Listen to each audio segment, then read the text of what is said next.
وغیرہ وغیرہ۔ یہ تمام تر معلومات ایسی تھیں کہ خودکشی کا جواز واضح نہیں ہوتا تھا، اور بلا جواز یا بے سبب اس کائنات میں کوئی ننھے سے ننھا واقعہ بھی ظہور پذیر نہیں ہوتا۔ مجھے کچھ ایسا خاص تلاش کرنا تھا جو خودکشی کے جواز تک رہنمائی کر سکے۔ میں نے وہاں موجود افراد پر ایک تنقیدی نگاہ ڈالی اور پوچھا، تم میں سے منظور حسین کمہار کون ہے؟ یہ کمرہ منظور حسین کمہار کی ملکیت تھا، لہٰذا اس کا بیان بہت زیادہ اہمیت کا حامل تھا، کیونکہ خودکشی والا یہ اندھوناک واقعہ اسی کمرے میں پیش آیا تھا۔ میرے سوال کے جواب میں ایک شخص نے بتایا، جناب منظور حسین آپ کے آنے سے پہلے تو ادھر ہی تھا، لیکن شاید اب وہ اپنے گھر جا چکا ہے۔ کیا اس کا گھر بھی قلعہ معصوم شاہی میں ہے؟ میں نے پوچھا۔ جی ہاں، مجھ سے مخاطب شخص نے اثبات میں گردن ہلائی اور بولا، وہ ادھر بلال مسجد والی گلی میں رہتا ہے جناب۔ میں نے جائے وقوع کا نقشہ تیار کیا، پھر اس کمرے سے باہر نکل آیا۔ وہاں پر 2 گدھوں کی موجودگی کے باعث کمرے کو لاک نہیں کیا جا سکتا تھا، اور ان بے زبان جانوروں کو برساتی موسم میں باہر ہانک دینا بھی غیر انسانی بلکہ غیر اخلاقی سلوک ہوتا۔ لہٰذا میں نے تمام افراد کو تاکید کر دی کہ جب تک میں منظور حسین کمہار سے مل کر اس کمرے کو لاک نہیں کر دیتا، کوئی یہاں قدم نہیں رکھے گا۔ جو چیز جہاں ہے، جیسی ہے، اسے ویسے ہی رہنے دیا جائے گا۔ انہوں نے میری ہدایت پر عمل کرنے کا یقین دلایا، اور میں اللہ رکھا کی رہنمائی میں اس کے گھر آ گیا۔ اللہ رکھا کا گھر قلعہ معصوم شاہ کے مغربی حصے میں واقع تھا۔ یہ 2 کمروں پر مشتمل ایک چھوٹا سا مکان تھا۔ البتہ گھر کا صحن خاصا کشادہ اور سرسبز و شاداب تھا۔ سرسبز و شاداب ان معنوں میں کہ وہاں پھلوں اور دیگر سایہ دار درختوں نے بہار لگا رکھی تھی۔ آم، جامن، امرود اور شہتوت کے درختوں کے علاوہ ٹاہلی اور پیپل کا بھی ایک ایک درخت موجود تھا۔ اللہ رکھا ایک چھوٹا کاشتکار تھا، لہٰذا صحن کے ایک کونے میں ہل اور پنجالیاں وغیرہ بھی رکھی نظر آ رہی تھیں۔ صحن ہی کی ایک دیوار کے ساتھ 2 بھینسیں اور 3 بکریاں بھی کنڈلیوں پر بندھی دکھائی دیتی تھیں۔ وہ 5 ایکڑ زمین کا مالک تھا اور گزر بسر کھیتی باڑی ہی کی رہین منت تھی۔ اس کام میں طاہر جندرہ اس کا بھرپور ہاتھ بٹاتا تھا۔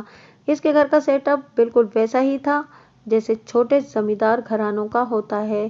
میں اللہ رکھا کی معیت میں اس کے گھر میں داخل ہو گیا۔ باقاعدہ بارش کا سلسلہ تو رک گیا تھا، تاہم ہلکی پھوار پڑ رہی تھی جو وقفے وقفے سے بوندا باندی میں بدل جاتی تھی۔ ساون کی جھڑی کا اپنا ایک الگ مزہ ہے، جس میں انسان کے اندر اور باہر کا موسم مکمل طور پر بھیگ کر رہ جاتا ہے۔ اللہ رکھا کی بیوی کا نام کلثوم تھا۔ وہ ایک دبلی پتلی اور دراز قامت عورت تھی۔ کلثوم کی عمر 40 کے قریب رہی ہوگی۔ ان کی چھوٹی بیٹی کا نام عابدہ تھا، جس کی عمر 10 سال تھی۔ اللہ رکھا، اس کی بیوی اور بیٹی تینوں طاہر جندرہ کی المناک موت پر دل گرفتہ اور ملول تھے۔ بوندا باندی کے باعث صحن میں بیٹھنا ممکن نہیں تھا، لہٰذا اللہ رکھا مجھے برآمدے میں لے آیا۔ مکان کے پچھلے حصے میں پہلو بہ پہلو 2 کمرے بنے ہوئے تھے، اور ان کے آگے ایک سرے سے دوسرے سرے تک ایک برآمدہ تھا جہاں 3-4 چارپائیاں بچھی ہوئی تھیں۔ انہی میں سے ایک چارپائی پر اللہ رکھا نے مجھے بٹھایا اور پھر اپنی بیوی سے مخاطب ہوتے ہوئے بولا، کلثوم، تھانے دار صاحب کے لیے کوئی چائے پانی کا بندوبست کرو۔ تکلف کی نہ تو کوئی ضرورت ہے اور نہ ہی یہ ایسا موقع ہے کہ میری خاطر تواضع کی جائے۔ میں نے ہاتھ اٹھا کر دو ٹوک انداز میں منع کر دیا۔ تم لوگ مجھے طاہر کے بارے میں جو کچھ بتا سکتے ہو وہ بتاؤ، یہی تمہاری سب سے بڑی خدمت ہوگی۔ جناب، طاہر نے تو ہمیں جیتے جی مار دیا ہے، کلثوم نے گلوگیر آواز میں کہا۔ کچھ سمجھ میں نہیں آ رہا کہ اس نے یہ قدم کیوں اٹھایا۔ وہ تو بالکل خوش پاش اور ٹھیک ٹھاک تھا۔ خوش پاش اور ٹھیک ٹھاک انسان کبھی خود کو ختم کرنے کی کوشش نہیں کرتا کلثوم، میں نے گمبھیر لہجے میں کہا۔ کوئی تو ایسی وجہ ہوگی جس نے اسے اس کام کے لیے مجبور کیا۔ پتہ نہیں جناب، وہ روحانسی آواز میں بولی، اللہ ہی جانے اس کے دل میں کیا تھا۔ اللہ تمہارا بھلا کرے کلثوم، میں نے ٹھہرے ہوئے انداز میں کہا۔ میں بھی یہی جاننا چاہتا ہوں، آپ لوگوں کے بیٹے کے دل و دماغ میں کیا تھا؟ دل اور دماغ کی باتیں تو سونا رب ہی جانتا ہے تھانے دار صاحب، وہ بے بسی سے بولی۔ اس نے ہم سے تو کبھی اپنے دکھ کو بیان نہیں کیا، ہم نے ہمیشہ اسے ہنستے، مسکراتے اور خوش ہی دیکھا ہے۔ کلثوم بالکل ٹھیک کہہ رہی ہے تھانے دار صاحب، اللہ رکھا تائیدی انداز میں گردن ہلاتے ہوئے بولا۔ ہم تو کبھی خواب میں بھی نہیں سوچ سکتے تھے کہ اس کے سینے میں کوئی ایسا غم بھی چھپا ہوا ہوگا جو اسے اپنی جان لینے پر مجبور کر دے گا۔ مجھے آپ تینوں سے گہری ہمدردی ہے۔ میں نے باری باری اللہ رکھا، کلثوم اور عابدہ کی طرف دیکھتے ہوئے کہا۔ میں آپ کے غم میں برابر کا شریک ہوں، لیکن میں نے لمحاتی توقف کر کے ایک گہری سانس خارج کی، پھر ٹھہرے ہوئے انداز میں اضافہ کیا، لیکن ایک تھانے دار ہونے کے ناطے مجھے اس بات کا پتہ لگانا ہے کہ آخر وہ کون سے عوامل تھے جن کے ہاتھوں مجبور ہونے کے بعد آپ کے بیٹے نے موت کو گلے لگانے کا فیصلہ کیا، اور میرا مقصد یہ آپ لوگوں کے تعاون کے بغیر پورا نہیں ہو سکتا۔ ہم تو ہر تعاون کے لیے تیار ہیں، اللہ رکھا نے اپنی بیوی کی طرف دیکھتے ہوئے مجھ سے کہا۔ آپ حکم کریں جناب۔ میں نے انٹرویو کے انداز میں ان سے سوال و جواب شروع کر دیے۔ احتیاطاً میں نے عابدہ کو وہاں سے اٹھا دیا تھا۔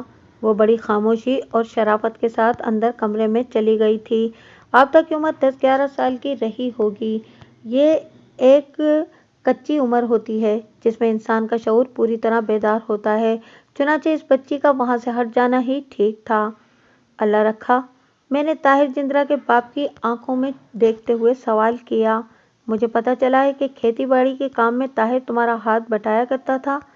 جی ہاں، اس نے اس بات میں گردن ہلائی۔ جناب، وہ بہت ہی فرما بردار اور محنتی لڑکا تھا۔ میرا تو بس نام ہی تھا، ورنہ کھیتی باڑی کا زیادہ تر کام تو وہی کرتا تھا۔ پتہ نہیں کس دشمن کی نظر کھا گئی میرے بچے کو، کلثوم نے دلگیر آواز میں کہا۔ تھا بھی تو کتنا سونا، گبرو جوان۔ میں نے روئے سخن کلثوم کی جانب موڑا اور روا روی میں پوچھ لیا، کیا طاہر کی کسی سے دشمنی وغیرہ بھی تھی؟ نہیں جناب، وہ تو یاروں کا یار تھا، اللہ رکھا نے بتایا، بزرگوں کا احترام کرنے والا اور بچوں کے ساتھ شفقت سے پیش آنے والا۔ میرے پتر میں ذرا سا بھی غرور نہیں تھا تھانے دار صاحب۔ اللہ رکھا کی بات کو کلثوم نے آگے بڑھایا۔ پورے قلعے میں اور آس پاس کے گاؤں میں طاہر جتنا پھرتیلا اور ہنرمند کبڈی کا کوئی کھلاڑی نہیں تھا، لیکن مجال ہے کہ اس نے کبھی اس بات پر گھمنڈ کیا ہو۔ میں نے کلثوم کی آنکھوں میں دیکھتے ہوئے کہا، میں نے دشمن کے حوالے سے اس لیے پوچھا ہے کہ تھوڑی دیر پہلے تم نے کسی دشمن کی نظر کا تذکرہ کیا تھا۔ وہ تو جناب میں نے طاہر کی جوانی، صحت اور کبڈی میں مہارت کی وجہ سے کہا تھا، وہ وضاحت کرتے ہوئے بولی۔ طاہر نے بڑی مشکل مقابلے بھی جیت کر دکھائے تھے۔ یوں سمجھیں کہ کبڈی کے معاملے میں وہ قلعے کی آبرو تھا۔ وہ لمحے بھر کے لیے رکی اور پھر اپنی بات کو مکمل کرتے ہوئے بولی، جہاں جیت کی خوشی میں دوستوں کے دل باغ باغ ہو جاتے ہیں، وہیں ہارنے والوں کے سینوں پر سانپ لوٹنے لگتے ہیں۔ ہو سکتا ہے کہ کسی بدخواہ نے اسے بری نظر سے دیکھا ہو، اور اس دشمن کی یہی بری نظر میرے طاہر کو کھا گئی۔ کلثوم جو کچھ بھی کہہ رہی تھی وہ ایک دکھی ماں کے دل کی آواز تھی، ایک ایسی ماں جس کا جوان جہان بیٹا موت کے منہ میں چلا گیا ہو، لہٰذا میں ایک دل گرفتہ ماں کے جذبات کو منقطع نہیں کر سکتا تھا۔ یہ بات اچھی طرح میری سمجھ میں آ گئی تھی کہ اس نے طاہر جندرہ کی موت کے حوالے سے کسی دشمن کا ذکر کیوں کیا تھا، لیکن میرے ذہن کا سوال بھی ابھی تک جوں کا توں کھڑا تھا، طاہر جندرہ اپنی جان کیوں دینے پر مجبور ہوا؟ میں دوبارہ اللہ رکھا کی جانب متوجہ ہوا اور کہا، اللہ رکھا، میں نے اسپتال بھجوانے سے پہلے تمہارے بیٹے کی لاش کا معائنہ کیا تھا، اور میرے اندازے کے مطابق اس کی موت آدھی رات کے آس پاس واقع ہوئی ہے۔ کیا پچھلی رات طاہر گھر میں موجود نہیں تھا؟ جناب، یہی تو حیرت کی بات ہے، اللہ رکھا آنکھیں پھیلاتے ہوئے بولا۔ کل شام سے پہلے طاہر ٹھیک ٹھاک کھیتوں سے واپس آیا تھا۔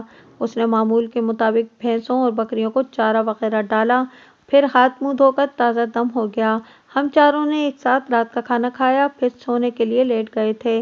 وہ تھوڑی دیر کے لیے رکا اور سلسلہ کلام کو جاری رکھتے ہوئے بولا، صبح جب میری آنکھ کھلی تو طاہر کا بستر خالی تھا۔ یہ کوئی خاص بات نہیں تھی، وہ منہ اندھیرے گھر سے نکل جایا کرتا تھا، اور الصبح دوڑ لگانا اور مختلف کی ورزشیں کرنا اس کے معمول میں شامل تھا۔ وہ کبڈی کے لیے ہمیشہ خود کو فٹ رکھتا تھا۔